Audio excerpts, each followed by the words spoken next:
E aí, começando mais um New Face Brushes, hoje ao som de A Little More Mascara, por um motivo bem especial. Olha o Elcio já por aqui, Maisena, Renata Artacho. Ó, esse som hoje é muito especial porque vamos bater um papo com um cara que é um mestre, que eu admiro, sou muito fã e seguidor e tudo mais. Antes da gente começar a conversa com ele, quero lembrá-los que hoje, em especial, por conta do New Face Talks, qualquer compra feita no site da New Face Brushes, você tem 15% de desconto. Então, procure lá, aproveite as promoções e use o voucher de desconto, New Face Talk 15, tá? Lembrando que New Face Talks é uma parceria entre New Face Brushes, comigo, me confundi aqui na língua portuguesa, entre mim, New Face Brushes e Papo de Camarim. Então essa live ela vai ficar salva aqui no Instagram da New Face Brushes e também no canal Papo de Camarim lá no YouTube, tá? Bom, já vou chamar aqui Beto Carramanhos, meu amigo, que ícone, tudo de bom. Eu espero que vocês gostem muito dessa conversa. Você viu que o som é em sua homenagem, né? Adoro, adoro, adoro! Gente, essa música tem tudo a ver comigo, né? É impressionante. Você sabe que eu já fiz muitos musicais na minha vida, né? Mas esse em especial, eu tive uma invejinha do Diogo Vilela só para interpretar essa música. É muito legal. Você sabe que o visagismo era meu, né? Né? Que me rendeu o prêmio Avon de maquiagem, né? Ah, tá. Eu sabia que era meu, mas não sabia que tinha rendido tudo isso, não. Foi bem legal, bem legal. Olha, estou muito feliz de ter você aqui. Há muito tempo estou esperando essa conversa. Oficialmente, a gente tem que fazer um papo de camarim lá no Papo de Camarim, com maquiagem, transformar tudo e tudo mais. Mas eu estou muito grato de você ter se disposto a dar esse seu tempo e dividir essa sua história com a gente. Porque, assim, você é uma referência para mim, de verdade. Está no hall dos grandes maquiadores do teatro brasileiro. E, para quem não sabe, o Beto tem uma história enorme no teatro musical e no teatro convencional. E eu posso dizer um dos pioneiros, né, Beto, nesse segmento maquiagem teatral. Tô doido? Assim, é muito doida, porque é uma história meio longa, mas, assim, sintetizando... Porque antes de eu começar a falar, eu queria muito agradecer, viu? Porque foi um presente para mim nessa tarde, assim, nesse momento que a gente está passando, esses encontros, esse isolamento trouxe de presente para a gente a aproximação. Se você não percebeu, todas as classes estão mais unidas. Os maquiadores, cabeleireiros, a classe artística em geral, as empresas, elas estão se falando mais, estão se conhecendo mais.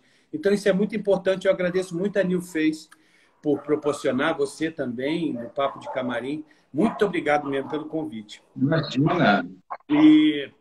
E assim, eu sou de uma época do teatro onde a profissão de visagista, que eu nem gosto de ser chamado assim, eu também não gosto. Eu também não gosto. Eu não gosto.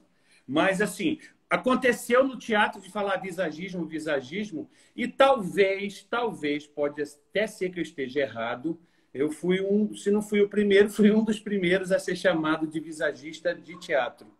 Que, na verdade, a gente faz a caracterização, maquiagem e cabelo, compõe o personagem e, às vezes, pedido pelo texto, às vezes, pedido pelo diretor, às vezes, pedido pelo autor, às vezes, pedido pelo figurinista e pelo ator em si, que é uma grande loucura, porque a gente fica no meio disso tudo, né? E é um prazer muito grande. Assim, eu, desde pequeno, quando eu era adolescente mesmo, 13, 14 anos, eu sempre fiz parte de grupo de teatro. Eu sempre estudei teatro como ator e meu primeiro relacionamento foi com um maquiador da Yardley, que antigamente, para quem não sabe, há muitos anos atrás, tinham lojas de departamento aqui, como a Macy's, como a Saks, lógico, em proporção menor, que era Mesbla, Sears, Sloper. Então, tinham várias estandes quadrados, espelhados, chiquérrimos, onde tinha Maxi Fator, que ainda tinha aqui no Brasil, tinha Helena Rubinstein, tinha Coty, tinha Yardley, que tinha perfumes e cosméticos e maquiagem em geral. E aí tinham aqueles displays de acrílico que ficavam em cima das bancadas, que as pessoas passavam o dedo para testar, sabe como? Assim. Sei. E toda mudança de coleção, ele me dava aquilo. E eu levava para o teatro, eu sempre me dei muito bem com maquiagem, sempre. O interesse pelo cabelo veio depois. E aí foi, meu filho. Aí eu comecei. E aí minha primeira peça profissional, como ator não, mas só para resolver problema, foi Pianíssimo, do Tim Rescala. O Celso André... Isso anos 80, né? Isso, isso 80. A Drica Moraes fazia, e era a história de um pianista que saía do piano. E a Karen Ascioli, que quem me levou para essa coisa, junto com o Celso André, me chamaram para envelhecer uma peruca, aquelas perucas do século XV, aquelas rolotês do lado, para envelhecer, e eu dei a ideia de procurar um talco que não tivesse cheiro, para quando o pianista saísse do piano, se batesse assim, ó, e saísse a poeira. Assim. Maravilhoso. E aí, de lá para cá, meu filho, de lá para cá, o bicho pegou e aí a coisa foi me levando para esse lado. E aí eu conheci o Cláudio e o Charles. E logo de cara você entrou no teatro? Ou você começou primeiro fazendo beleza social? Não, sempre, paralelamente, sempre fazendo beleza. Faço noiva, faço... Mas o teatro eu bem que tentei escapar algumas vezes, mas não deu, não. Eu te entendo. Mas aí o amor veio mais alto e falou mais alto. E aí, cada desafio que eu vi... Olha, outro dia eu fui contar os programas que eu tinha, que meu sonho um dia era ter uma parede com todos esses programas moldurados numa parede de um escritório que um dia eu sonho em ter, ainda sonho. Mas eu tinha 78 espetáculos. 78. Olha só. Entre musicais e não musicais, né? E essa profissão é relativamente nova, porque antigamente, no Vamos Ver do teatro, os próprios atores se faziam e o figurinista chamava um amigo para dar uma força numa peruca, numa coisa, mas efetivamente, sim, visagismo, que eu gosto de chamar caracterização, maquiagem, cabelo, seja o que for, é nova, é uma profissão nova, assim. Porque o que muita gente confunde, né? Na verdade, eu, como você, também não gosto muito da expressão visagismo, porque o visagismo ele é uma classe dentro da questão da imagem, né? Quer dizer, o dentista pode ser visagista, um produtor de moda pode ser visagista, né? O visagismo ele não é considerado uma profissão, para quem não sabe. Exatamente. Você estuda visagismo e pode empregar em várias áreas, um paisagista pode empregar visagismo, entende? Exatamente. E uma coisa que não que me incomoda, mas eu sempre digo assim, porque você fala, você é maquiador de teatro, no meu caso. Eu não me vi, eu até também, como você, faço noivas, faço outras coisas, mas assim, a minha carreira está pautada no teatro. Então, eu sou maquiador de teatro.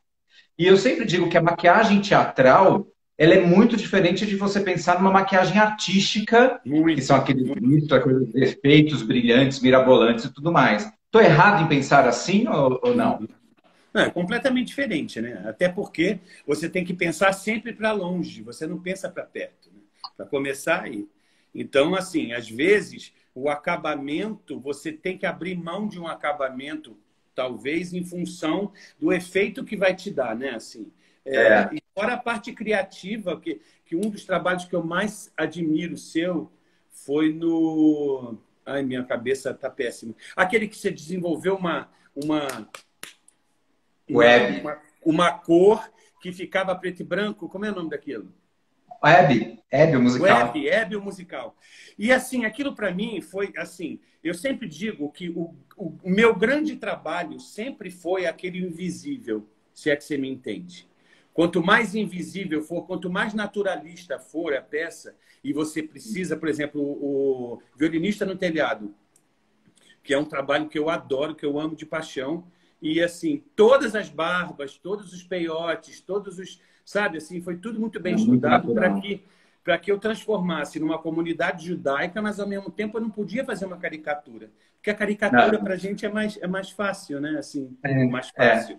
É mais Apesar que já estamos falando de trabalhos incríveis, eu sou apaixonado por Sete, o musical. sétimo Para musical. mim é icônico esse espetáculo na questão da maquiagem. Sempre falar qual é um espetáculo que te chama dos nossos brasileiros, né? Sete, o musical. Eu acho a caracterização impecável de todo mundo ali. Sétimo musical foi muito feliz para todo mundo. Por que que eu vou te dizer isso? Porque acho que foi o primeiro musical autoral em todos os sentidos. O Ed Mota fez música para o musical.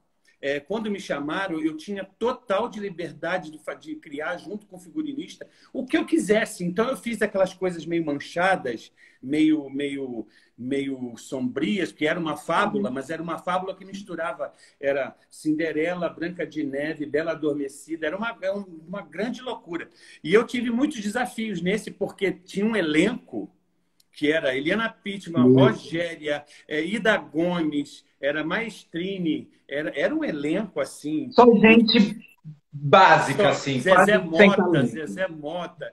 E assim, foi muito louco, porque todo mundo ficou com medo. Ai, gente, você sabe que Rogéria, ela tinha um amor por aquele cabelo, que era uma coisa impressionante, que era a marca da Rogéria, né? Ela lavava uma vez por semana, o secador tinha que ficar distante da mecha do cabelo, não sei quantos centímetros para não queimar. Era uma coisa. O cabelo de Rogéria era algo que... E eu tinha que colocar peruca, porque eu gosto se um musical tem peruca, eu faço questão que tenha peruca para todo mundo, para ficar uma imagem homogênea. Né? Exatamente. A não ser os homens, alguns e tal. Mas então, cadê? Que o povo com medo de eu dizer para a Rogéria que ela ia ter que usar a peruca.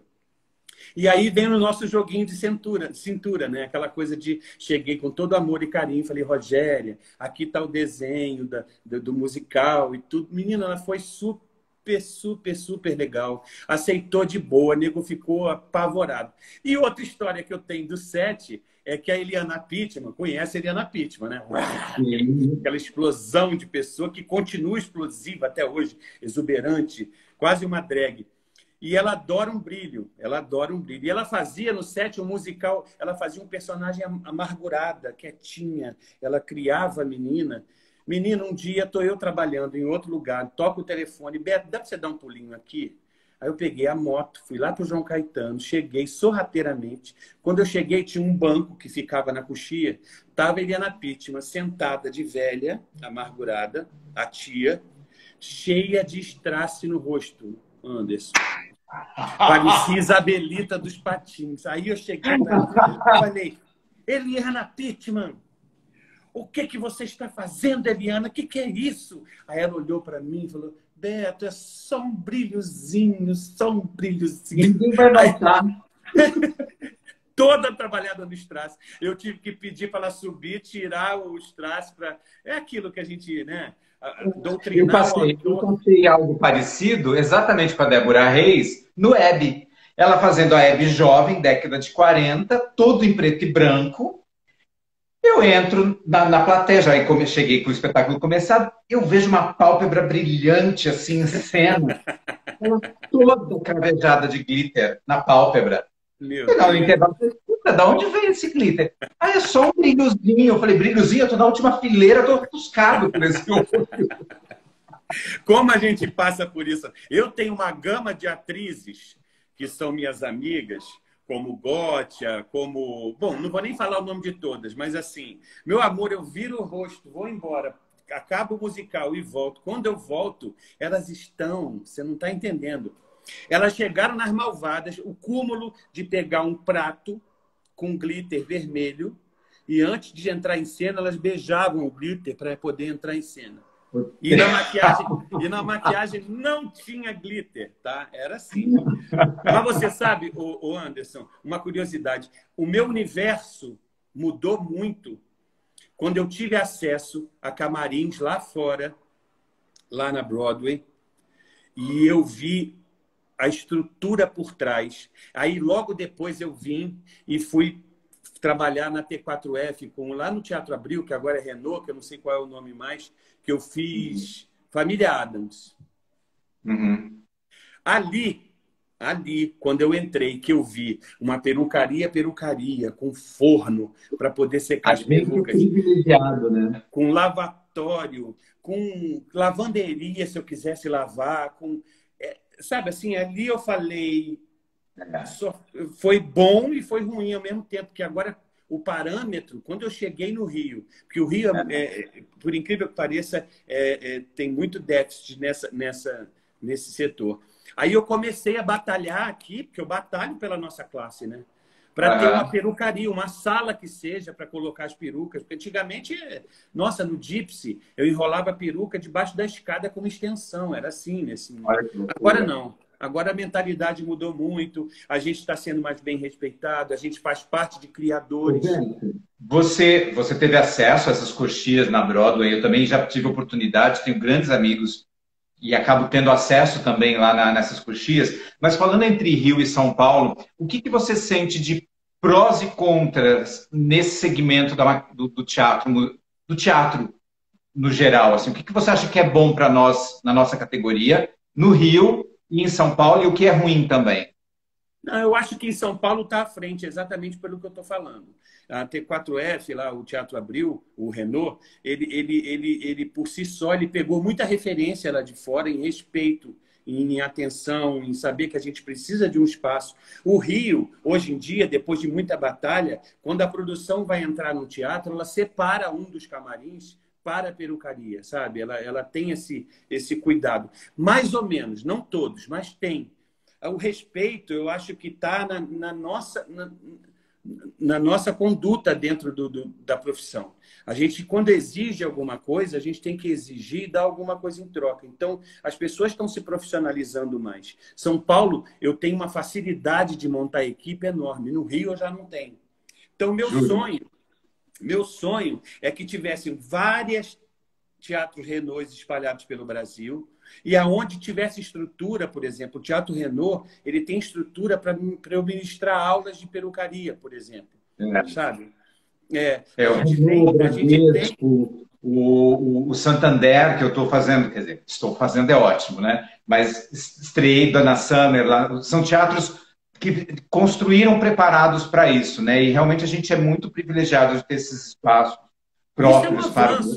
Isso é um avanço, Anderson, sabe? Eu sou de uma época que não existia criolã no Brasil, não existia peruca de tela, não existia... Era a peruca velha da tia que estava no armário, que era meio aplique. Lembra daqueles meio apliques que usavam muito? Perucas leite e tudo. E a gente não tinha apoio de maquiagem, não sabia o que era isso. Apoio de pincéis, apoio de qualquer coisa, a gente não tinha. Era tudo muito... Então, eu acho que hoje em dia, a gente está indo por um caminho onde hoje nós somos considerados criadores, onde hoje alguns prêmios incluem, como de fato tem que ser, figurino, iluminação, cenário, e por que não maquiagem e cabelo, sabe? Eu acho que somos criativos, né? É um departamento criativo e que independe por exemplo, a gente ficou muito atrelado ao figurino, né? Qualquer coisa, a maquiagem era figurino. E não é, são criações completamente diferentes.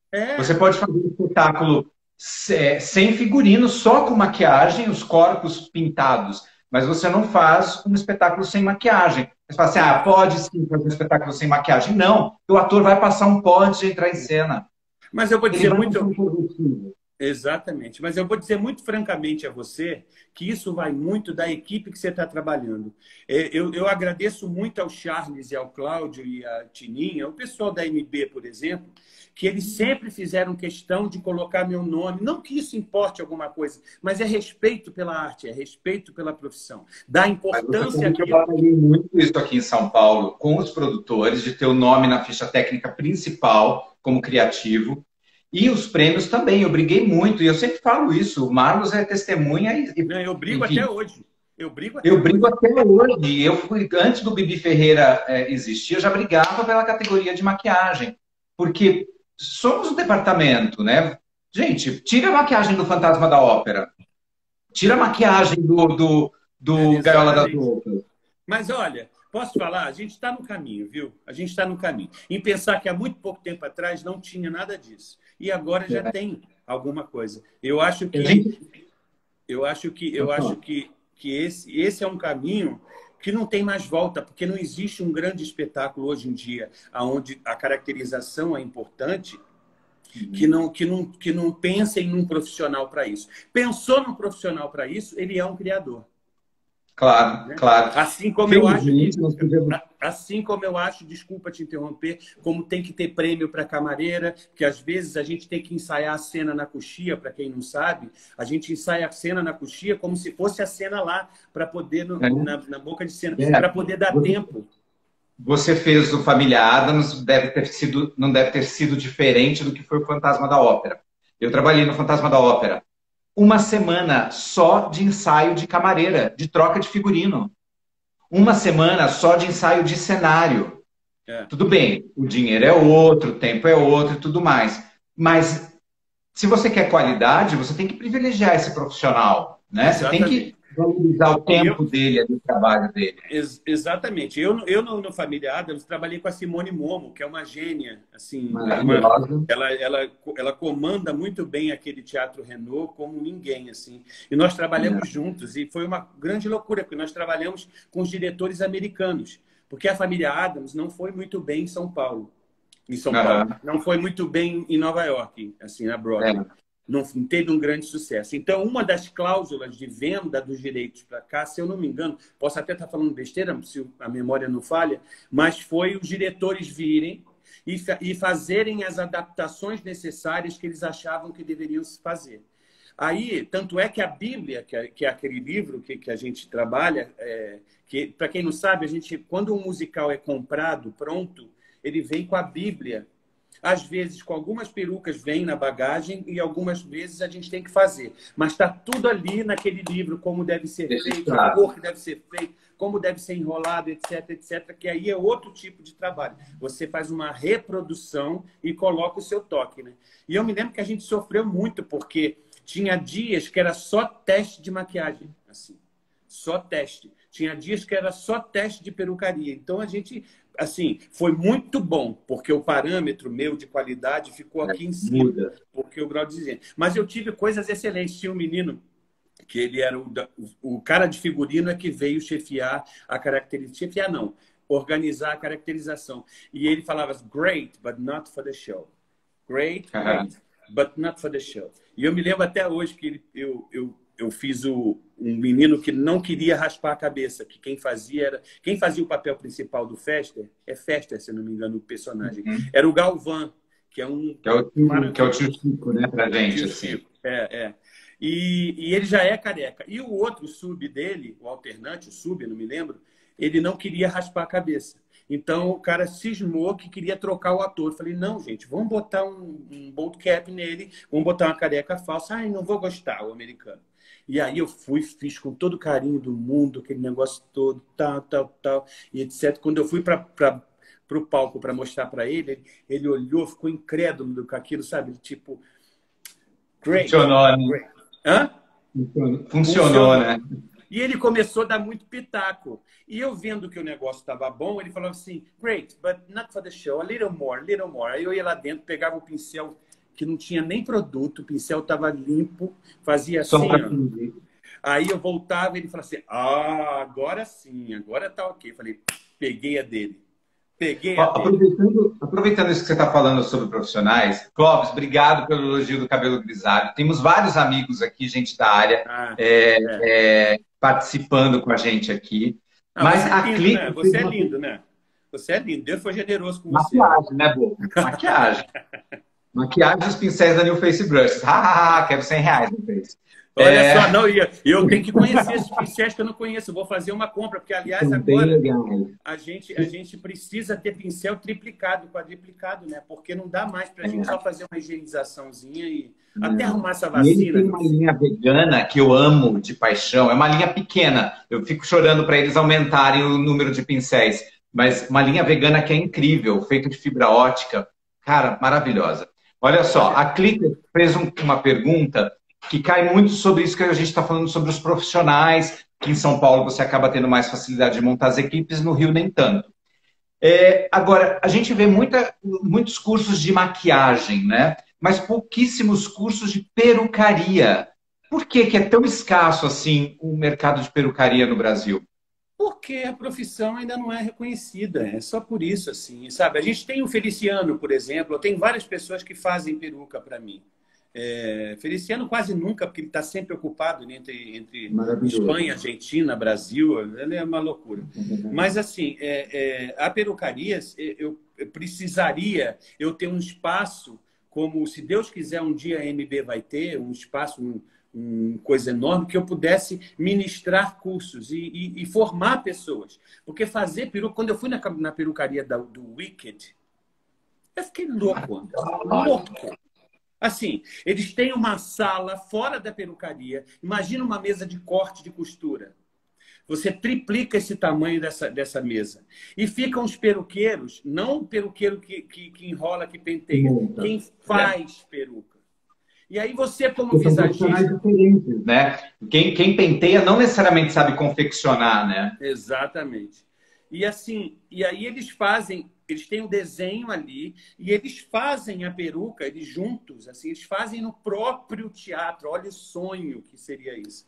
E ali você como visagista, como caracterizador e o figurinista vão lá, falar, ah, tá ótimo, bota um pouquinho mais de cabelo, tira o volume daqui. Você já imaginou isso? Que maravilha. Mas um dia a gente chega lá. Um dia a gente chega lá. Vocês vão ver.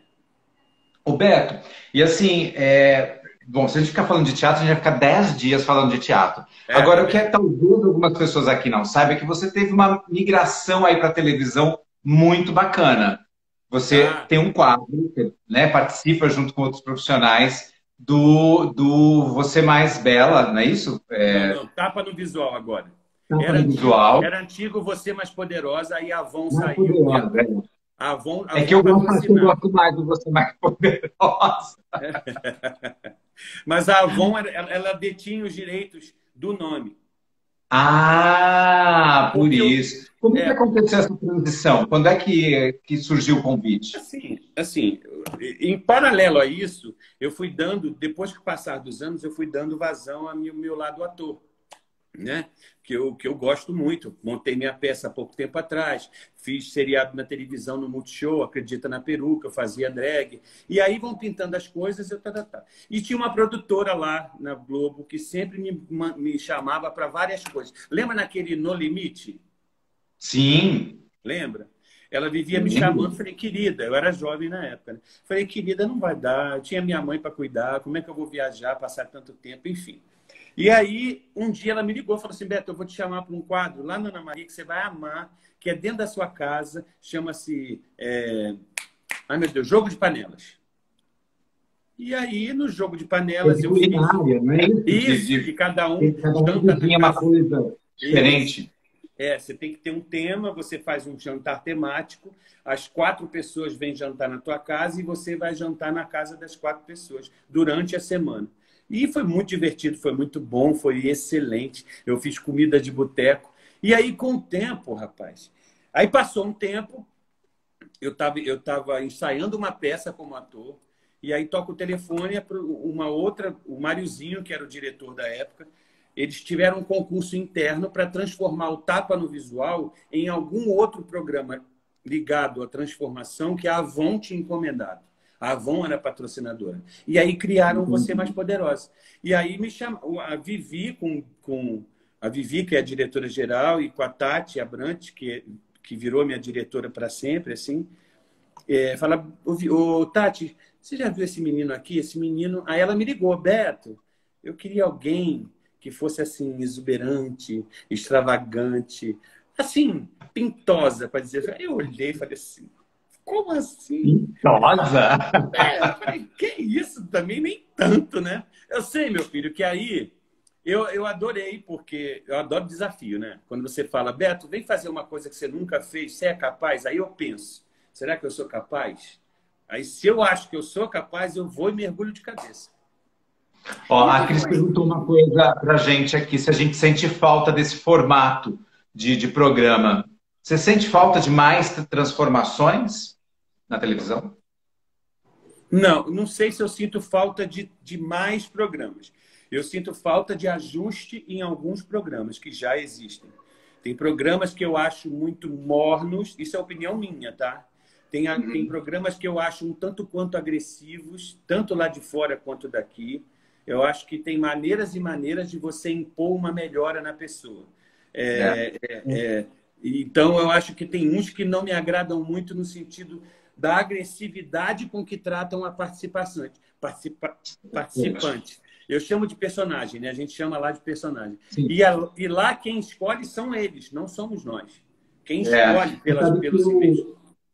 eu sinto mais ou menos o que você acabou de dizer e me incomoda muito, tanto que eu briguei muito, e eu acho que uma das coisas que me fez sair, que eu tive o Sob Medida, né, na Rede TV, que eu apresentei durante um tempo, Sim. ao lado de outros profissionais também, e me incomodava muito a questão de, tem que ser uma transformação capa de nova. Gente, mas você pega a mulher lá da Vila Inhocuné, querer que ela nunca passou um batom na boca, você quer que ela bote o olho preto, batom vermelho, loira, ela no dia seguinte ela vai ter pavor dela mesma. A maquiagem ela tem o poder de transformar, mas numa pessoa assim, ela tem que valorizar o que existe, não criar uma personagem, né? Exatamente. Até porque hoje em dia ninguém tem tempo e dinheiro para conseguir fazer uma coisa dessa. Eles me dão total liberdade para isso lá. Eles não me impõem nada. Tanto é que todas as transformações, se você pegar desde a época do Você Mais Poderosa até o Tapa no Visual de hoje em dia, todas as transformações são possíveis. Eu deixo a receita da tinta que eu fiz, eu digo qual é a tinta mais barata, qual é a tinta mais clara. Eu compro pincéis para as pessoas, sabe? Assim, a gente tem esse cuidado de deixar todo o material que foi usado, a gente deixa. E são coisas que elas podem dar continuidade, né? Então, essa preocupação eu tenho. Porque o que adianta você fazer praticamente uma drag quando a pessoa tomar banho, acordar no dia seguinte, vai ter vontade de chorar, vai ficar depressiva todo de novo. Exatamente. Né? Não, e se você faz uma coisa legal e a pessoa até gosta, ela tem que continuar executando aquilo para o resto da vida dela, né? Então, como é que ela vai fazer? Tem que ser algo acessível para essa pessoa também, né? Então, Anderson, meu sonho... pesadas, assim. O meu sonho era ter um Queer Eyes for the Straight Guys, só que com mulheres aqui no Brasil. Parece que tinham montado aí em São Paulo um elenco, parece, da Netflix, se eu não me engano, que estavam selecionando pessoas. Gente, como eu queria fazer parte disso, porque as transformações ali são as mesmas que eu faço. Você mexe com o interior da pessoa, porque eu sento, bato papo com elas. Não é visual. Eu bato papo com elas, porque às vezes muita gente que procura ajuda, ela não está nem querendo o visual só, ela não quer a quantidade de roupa que a gente deixa para ela. Ela às vezes quer simplesmente colocar para fora aquele problema. E às vezes colocar para fora é tão importante, é uma terapia que é o que a gente faz na nossa profissão. É um especial, né? Não só com atores, mas a gente faz essa terapia com público em geral, com nossos clientes, etc., que eu me orgulho muito. Inclusive, no meu canal, Papo com Beto, que depois eu falo com você, eu tenho agora um canal que eu estreiei agora, ainda estou com dificuldade de gerar conteúdo, mas eu estou colocando as minhas entrevistas. Uma das coisas do canal vai ser esse Papo com Beto, que era o Momento Beto, que eu não posso usar esse nome. Então, as pessoas vão bater um papo comigo, por enquanto, virtualmente. Depois, eu faço questão de ter um papo pertinho, que eu gosto daquele abraço que eu dou no final, e para as pessoas simplesmente desabafarem. E, às vezes, um papo que eu tenha com você ajuda muita gente, sabe? Que está com problema, que acha que só ela tem problema, porque a rede social é muito bom, a internet é ótimo, mas ela tem um lado positivo e tem um lado negativo. E todo mundo só posta felicidade, todo mundo só posta coisa boa, e às vezes a pessoa se sente perdida, né? Então, falar é muito bom, conversar é muito bom. E lá no Papo com o Beto eu vou ter essa conversa com várias pessoas, assim. Que legal. Ó, o Clóvis fez uma pergunta bem interessante aqui. Ele pede para você citar qual foi a característica. Peraí. Um penteado que foi difícil de ser concretizado e que automaticamente possa ter sido feito com muitas horas de produção. Penteado aonde? Em teatro? Eu acho que algum espetáculo deve ser, né? Porque é onde a gente pode fazer coisas mirabolantes, né? Se for em teatro, eu acho que um dos mais difíceis... Eu já tive muitas coisas difíceis, assim. Gypsy, que a Adriana Garamboni tinha metade de uma música para se trocar inteira, isso é dificuldade. Mas eu acho que uma das maiores dificuldades que eu tive foi em Elis Regina, com a Laila. Porque a Laila, ela não se parece absolutamente nada. Cabelo. E o cabelo da Laila é deste tamanho. Lindo, lindo. É lindo, Só que, para aquela peruca coladinha na cabeça de Mia Farrow, que é aquela coisa bem... Eu tive que mandar fazer uma peruca toda feita de tela. Ela era toda de tela, de início ao fim. Ela não tinha costura. E aí eu tive que fazer a touca molhada, com o cabelo molhado, para enfiar 2 touquinhas daquela, para depois encaixar. E em cima dessa curtinha iam 4 perucas. Porque a passagem do tempo. Então, ela tinha que começar numa determinada época, depois ela não sei o quê, depois ela tirava um aplique que ficava sessentão, aí entrava a música Alô, Alô, Marciano, que era a hora que ela cortava o cabelo curtinho e os bailarinos tiravam a peruca dela, a última, porque era uma em cima da outra, e, por fim, ela estava com aquele cabelo curtíssimo da Elis Regina. Aquilo ali foi barra pesada. Eu deixei de dormir várias vezes achando que um bailarino, quando puxasse, ia puxar tudo. Juro para você. Dá sempre o medo, né? Dá. Eu fico sem dormir. Eu tive uma situação parecida também, que ela tirava em cena a peruca para ficar com o cabelão louro e tinha um mais castanho, era bem punk também. Não é fácil, não. Não é fácil, não. A gente fica sem dormir mesmo. Eu tenho com o Charles, que é o diretor que eu mais trabalho, né?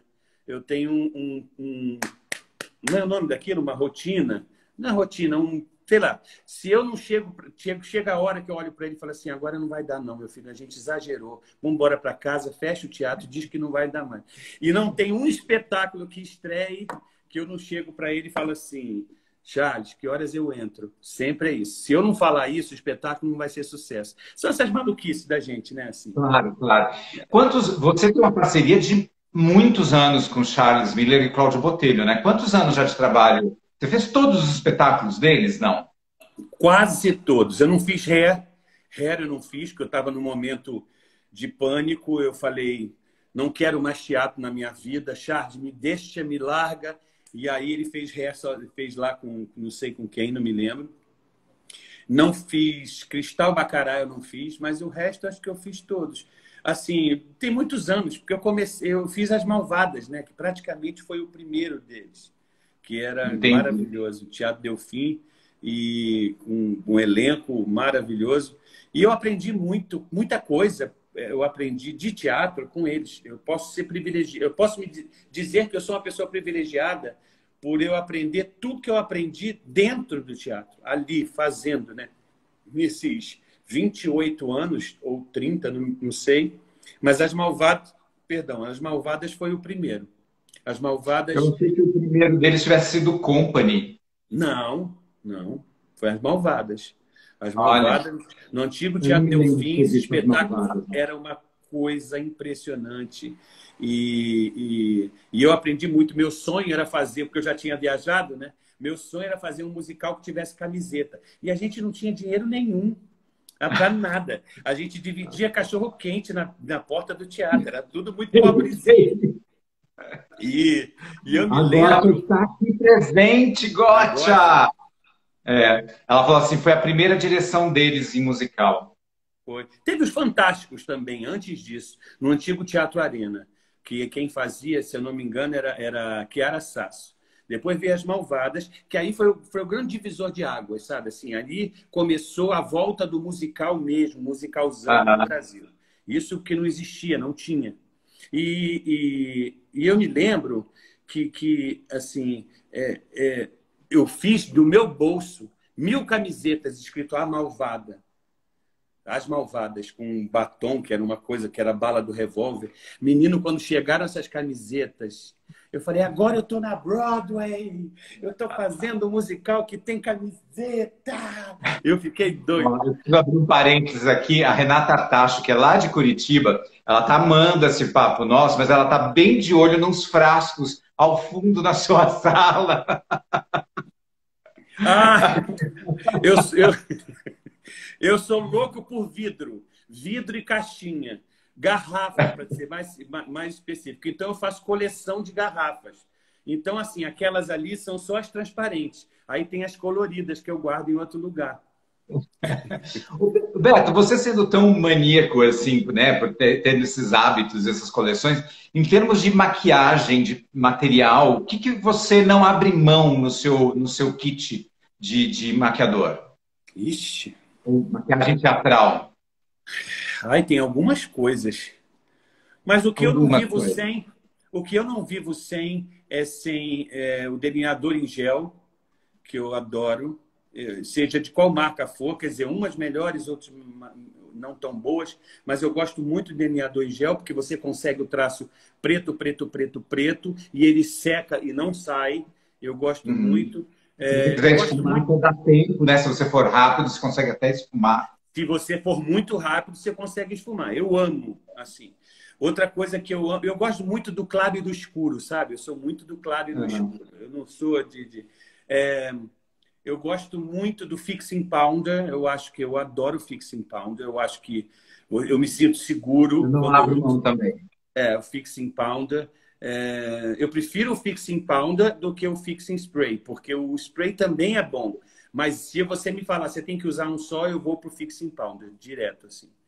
E eu tenho uma sensação, me corrija se eu estiver enganado, mas assim, quando você aplica o Fixing Pounder ou o pó fixador em toda a pele, ele dá uma suavizada. Tipo, às vezes o blush ficou demais, ele já quebra um pouquinho a intensidade, acaba dando um acabamento mais quase natural, vamos dizer assim, para maquiagem. Né?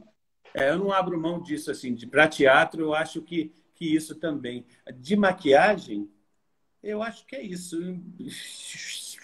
Você é neurótico com limpeza de pincéis? Oi? Você é neurótico com limpeza de pincéis? Sou neurótico, sempre fui. Mas antes de pandemias e de coronavírus, por exemplo, se eu vou fazer um casamento onde eu estou maquiando muita gente, ou se eu vou fazer uma sessão fotográfica de uma peça de teatro, que é uma grande loucura, etc., etc., entre uma e outra, eu uso o lencinho umedecido, que é coisa, e uso o spray, né? Que quando não tem o spray, eu uso até o lisoforme em spray. Mas tem pincéis que você não pode molhar, por exemplo. De blush, você não pode umedecer, senão vira uma cara. Então, eu sempre tenho alguns de blush para não repetir. Entendeu? Mas eu gosto de pincel limpinho, cheiroso. Carrega uma paleta enorme. Hã? Eu sou desse, eu carrego uma paleta enorme de pincéis, porque eu fico tentando, por exemplo, se eu uso um pincel no blush vermelho, eu não uso o mesmo pincel no bronze ou no marrom, sabe? Eu procuro usar sempre um pincel para aquele produto. E agora, com essa história de pandemia, então, mais difícil ainda. Então, eu carrego mais pincéis ainda, que aí eu faço os kits individuais para cada pessoa que eu vou maquiar. O que você mudou na sua rotina aí por conta da pandemia? Rapaz, você sabe que desde que eu comecei a me enclausurar, vamos dizer assim, eu ainda não maquiei, sabia? Não? Não. Eu estou há 4 meses, agora, quarta-feira passada, que eu comecei lá no estúdio, mas eu comecei com cabelo. Porque as festas foram adiadas, os casamentos foram adiados, né? Entrega de prêmio virou virtual, todo o meu carnaval, que eu já tinha fechado com 3 trabalhos maravilhosos, que eu faço a comissão de frente da Mangueira com a Priscila e com o Rodrigo, e esse ano nós íamos fazer no que vem a União da Ilha, e, bom, enfim. E foi, não sei nem se vai ter, né? Então, eu não sei quando é que eu vou maquiar de novo, para dizer a verdade. Está tudo parado mesmo, assim. Tudo bem parado. Recentemente eu fiz um vídeo, uma live, para uma empresa, que foi onde eu maquiei, mas eu acho que assim, para a gente até que não muda, a não ser que seja um maquiador porco, aí ele vai ter que aprender a limpar pincel, a manter a Vai, bancada vai. higienizada e tudo mais. Exatamente. Mas Mas eu acho assim, que eu, a gente está muito na onda, pelo menos eu estou me preparando para isso, porque ao mesmo tempo que eu não estou maquiando, eu tenho que me preparar, né? Porque quando pintar alguma coisa, eu vou ter que. E sim, muita coisa descartável, sabe? Pincel de boca descartável, pincel de sombra, aquelas de esponjinhas descartável, que dá para você usar. Eu sou daquele sim. que ainda usa um pouquinho do dedo para fazer maquiagem, sabe? Isso aqui, para mim, é muito precioso. O Tato, né? pincel... Hã? O O tato. tato. Eu gosto de pegar. E assim, o pincel é a extensão da mão. E o dedo é o meu anjo da guarda, que fica lá dando, sabe assim? E eu, assim... Eu estou tentando me adaptar, comprando material e limpando o que eu tenho, né? Porque eu fico com uma inveja desses maquiadores que a paleta fica limpinha. Eu olho para aquilo e falo, meu Deus, quando é que eu vou chegar nesse nível? Porque a minha Eu sou bem paleta neurótico. Não, se você ver minha maleta, então você vai ficar louco. Porque é, as pessoas falam que nunca viram um maquiador tão organizado e limpo como eu. Eu limpo na hora que eu chego e na hora que eu vou embora, todo o meu material. é mesmo? Todo, o tempo todo. Assim, eu Eu sou limpo em muito casa, neurótico mas, com limpeza. menino, porque quando acaba um trabalho grande, a minha bancada parece a mudança de 4 famílias, tudo assim, entendeu? Eu Eu fico com não uma deixo minha inveja. equipe ir embora sem limpar tudo, Beto. Ah, o Não camarim deixo. eu deixo limpo. O camarim eu Tudo, deixo limpo. material, tudo higienizado. Porque, cara, um deslize, alguém pega um pincel e passa no olho, Não, sabe? isso sim. Agora, Tem que ter. esse é um tipo de cuidado. Eu estou falando com relação ao material, aquelas palhetas de sombra, palhetas de blush, etc. Eu fico com uma inveja de tudo limpinho, né? Como o pessoal consegue? A minha é uma tristeza. A Gótia colocou assim: Anderson parece que acabou de comprar as maquiagens, é tão limpinho que é organizado. É A mesmo? Gótia, aliás, tem um papo de camarim com a Gótia, eu vou te mandar se você não viu, Eu já que ela vi, eu fala já da, vi. da maleta. Ela fala, Um dia, é muito legal. sabe o que eu tenho vontade de fazer, Anderson? Quando eu estiver em São Paulo, a gente gravar um papo de camarim com 2 pessoas parecidas e nós dois montarmos o mesmo personagem. Você com a sua visão Ai, e eu com a minha visão. maravilhoso! E a gente vai conversando com a mesma peruca, sabe? Assim, Maravilhoso! Vamos fazer. Ó, até arrepiei. Vamos fazer? eu acho isso interessante porque para ver a visão do que você acha. Vamos chamar o personagem de Odete. Como você vê a Odete e como eu vejo a Odete.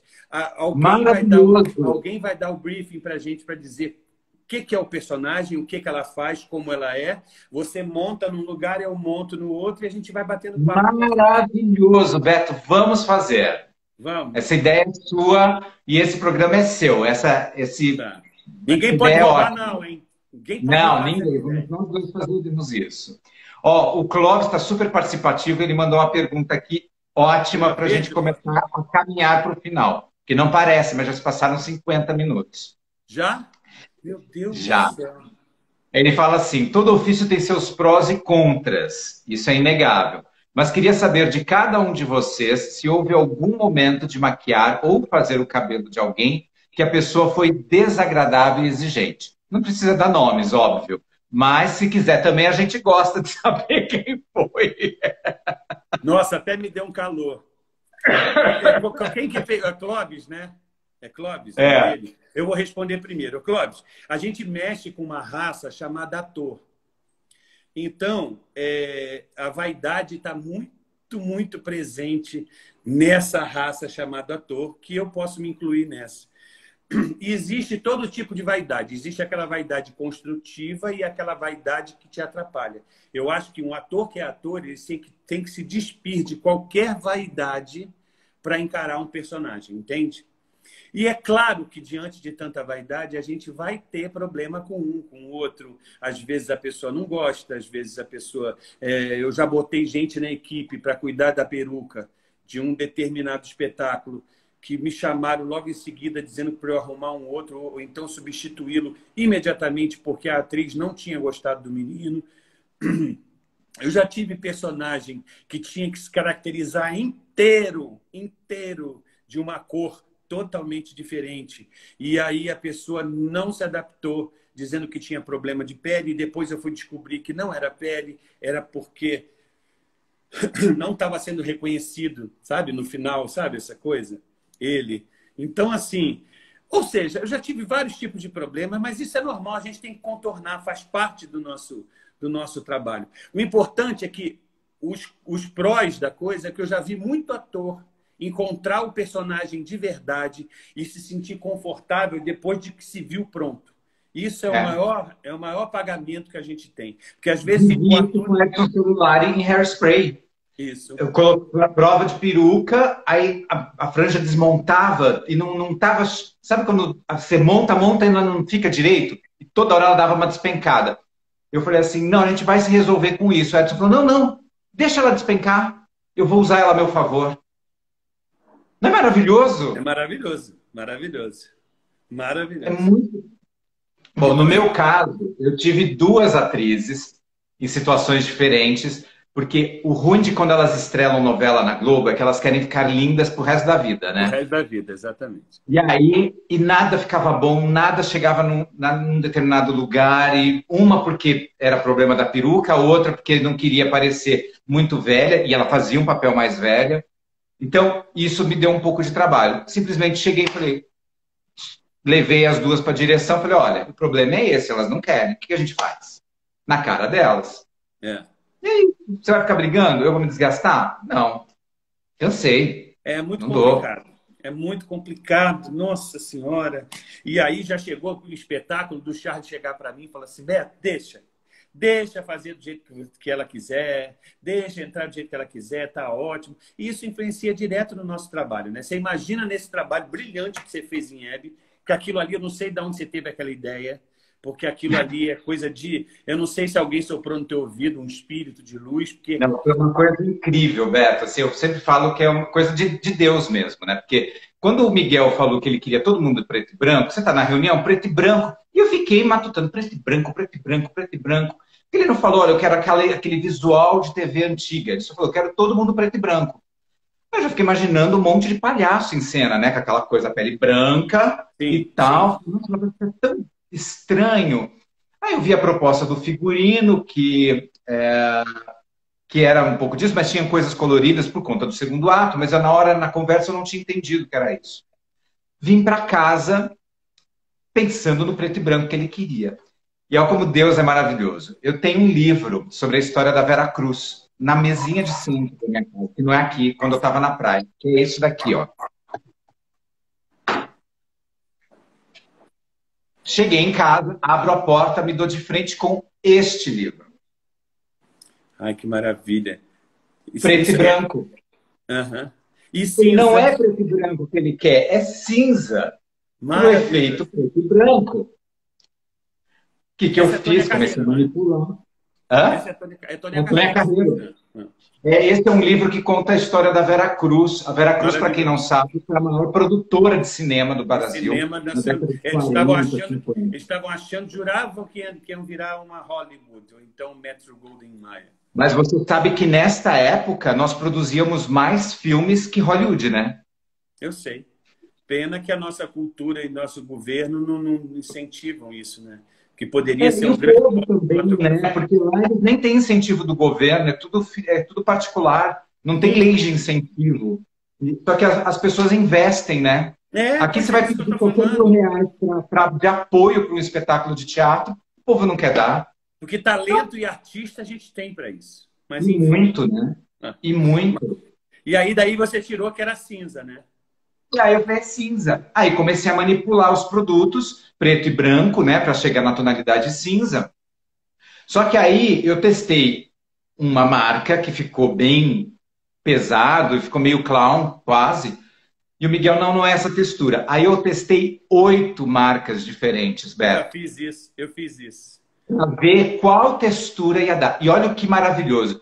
Eu falo que Hebe, o musical, foi o espetáculo mais perfeito que eu já fiz. Por quê? Os testes de maquiagem, eles eram simultâneos ao figurino e à luz, Isso, que é que muito importante. uma sala para É ter muito testes de importante. luz. Vai cair, vai cair. É uma Já, pena. olha, Olha, vamos deixa eu te voltar? falar. Você tem Hã? tempo de uma volta? Tem, mas você acha que as pessoas vão querer? Vamos voltar. Só salva essa, Vamos. por favor. Vou salvar. Tá. Gente, eu vou derrubar essa live e vou voltar com o Beto, porque voou, né, o tempo, e a gente nem Nem vi. percebeu. Eu nem vi passar. Voltem, voltem. Tá, Vou tá, derrubar, velho. tá.